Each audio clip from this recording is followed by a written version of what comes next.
When playing chess, the outcome of the game is usually determined in the early stages by the positions that are built up by each player even before the first pawn falls.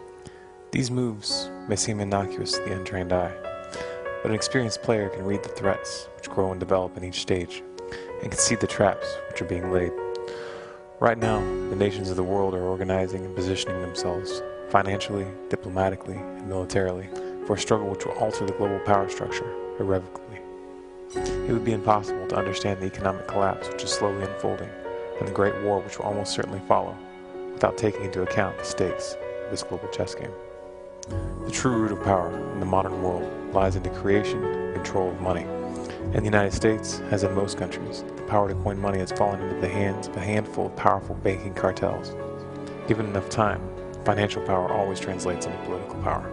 This concept can be summed up by the infamous words of Mayor Rothschild, who said, "Give me control of a nation's money supply, and I care not who makes its laws." The current dollar-dominated monetary structure is nearing the end of its lifespan, and the powers that be have known this for some time now. When the dollar falls, a replacement world reserve currency will be presented. Already there is open talk of using IMF special drawing rights for this purpose.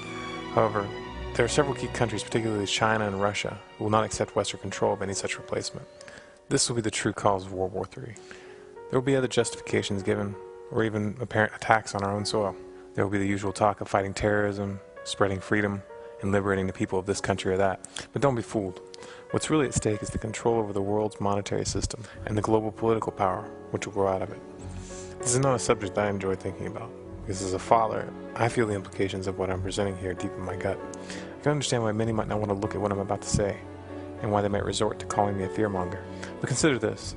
If someone sees a hurricane approaching and does not tell you about it, are they really helping you? I want you to look at this, because how you react to these events will shape the future for generations to come.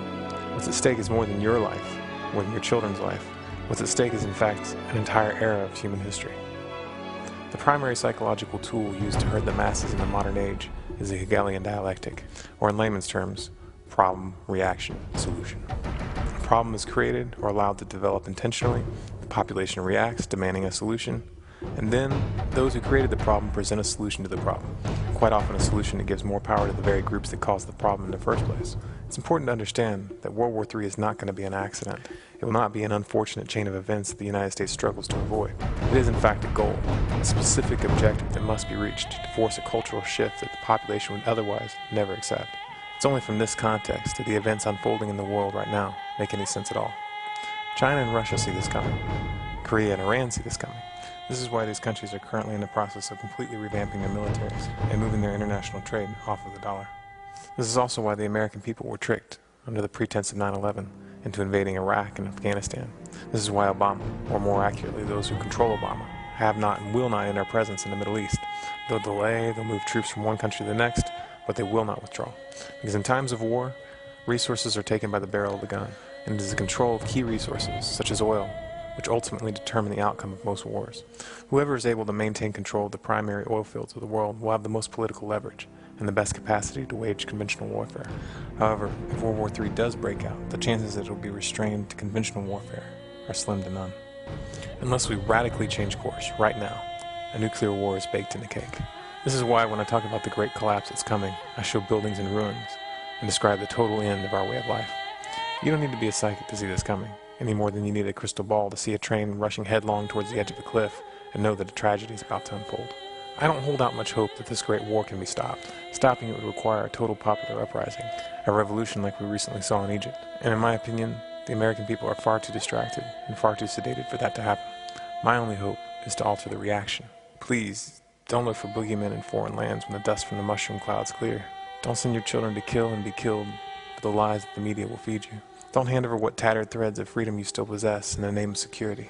Don't look to those who have brought you to the brink of the abyss in the futile hope that they will protect you. Because if you do, they will rebuild society in their own image. In the face of the dark times that are coming, we will have a tiny window of opportunity, a razor's edge path that leads to something different. We have a chance to look at the mistakes of history and choose not to repeat them. But what you need to understand is that a positive outcome is not guaranteed, and how those events unfold will depend on what we do right now.